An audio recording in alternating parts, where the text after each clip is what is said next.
આજના મુખ્ય સમાચાર 1 એપ્રિલ 2026 મોંઘવારીનો ફટકો, કોમર્શિયલ એલપીજી સિલિન્ડરના ભાવમાં 218નો વધારો, જોકે ઘરેલું ગેસના ભાવ સ્થિર. ઇન્કમ ટેક્સમાં રાહત, હવે રૂ2 લાખ સુધીની આવક પર કોઈ ટેક્સ નહીં. વીમા પોલિસી પર જીએસટીમાંથી મુક્તિ. રેલવેના નવા નિયમ, ટ્રેન ઉપડવાના 8 કલાક પહેલા સુધી ટિકિટ કેન્સલ કરી શકાશે. ટોલ ટેક્સના નિયમોમાં ફેરફાર.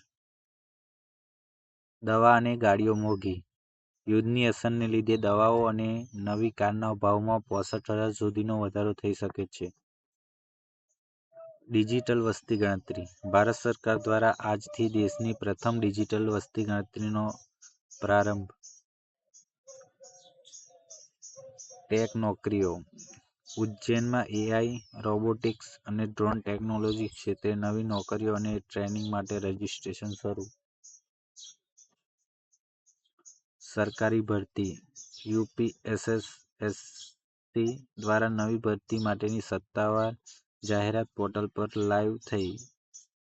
તો આ હતા 1 એપ્રિલના મહત્વના સમાચાર. આવા સમાચાર જોવા માટે આજે જ અમારી ચેનલને સબસ્ક્રાઈબ કરો.